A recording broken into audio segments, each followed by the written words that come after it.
Thank you, Mr. Chairman. Thank you, gentlemen. General Scaparrotti, welcome to your last hearing, and General Lyons to your first hearing. I'm sure there were no jokes made at General Lyons' expense before this hearing began by General Scaparrotti. General Lyons, with a smile on your face, I'd like to address some issues I've heard from logistics companies, including some in Arkansas, about dealing not just with your command, but with the federal government as a whole, but obviously your command is one of the largest, if not the largest in the entire government when it comes to moving things and equipment. They express frustrations with the kind of inscrutability or perplexed at the bureaucratic challenges of dealing with the government. A lot of these companies are either run by veterans or they have a large veteran workforce, given the training that the military gives its personnel in logistics. They would like to work more with the government and with Transcom in particular. They just sometimes find it to be a challenge. What kind of working groups, if any, does Transcom have with private industry to try to make what you do more transparent to them so they can better serve our personnel through your command? Senator, it's a great question. We are inextricably linked in our relationship with industry and our ability to generate the force. We have a relationship with our industry partners at multiple echelons, all the way from action officer to executive working groups that my three-star deputy leads. I also meet at least 2 times a year with the senior executives from our industry partners. And I acknowledge your point that from time to time, based on our federal acquisition regulations, it can be a bit of an obstacle to work with the government. And so we try to minimize that as much as possible. And in fact, that's really, Senator, what's driving some of our restructure initiatives in the household goods side of the house to open up the market to more capacity. Good. I'd just like to encourage that kind of linkage to continue, especially, I mean, as the logistics industry changes so rapidly through the use of information technology, the more connections you can have to private sector leaders and to the people who are out doing these on the front lines, I think it'll just be beneficial to the personnel that you're serving, on the front lines, whether it's moving those household goods in summer months or getting material downrange as well. And I'd like to, have my office continue to work with your command to try to facilitate some of those conversations. Sure, that'd be great. Thank you. General Scaparrotti, I noted with great interest that Vladimir Putin yesterday directed Russia to withdraw from the Intermediate Range Nuclear Forces Treaty, which I find somewhat ironic since they have been violating their commitments under the INF Treaty for the last 10 years. Do you have any thoughts on that news?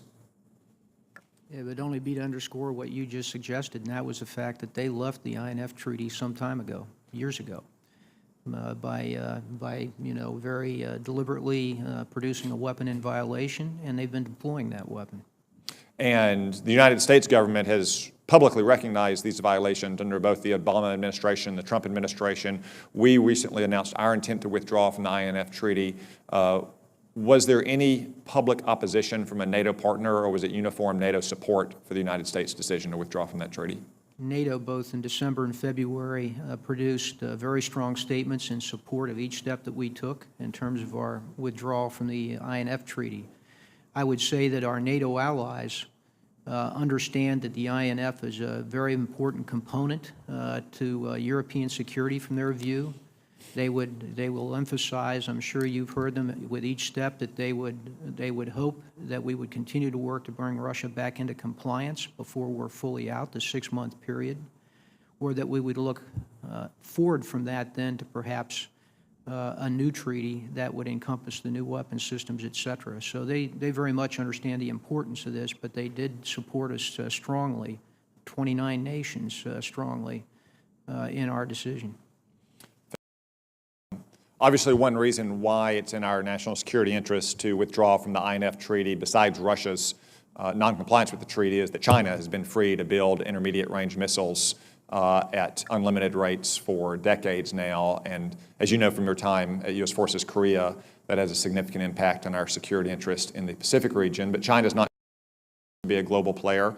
I noted with interest last year that the government of Denmark agreed to build some airports at Greenland, which it controls. Not exactly considered a traditional EUCOM area, but it is within your area of operations. What are the implications of Chinese presence if they were to get a foothold, which they were largely denied in that airport construction project last year in the high north?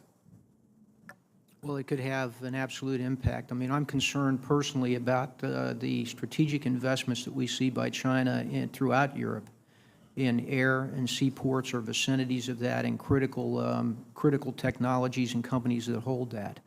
Particularly in the high north, where you note Greenland and Iceland both are important bodies in that line of communication. So I think we need to watch carefully China's investment in these ports. And as you know, many of their commercial companies are actually state-owned.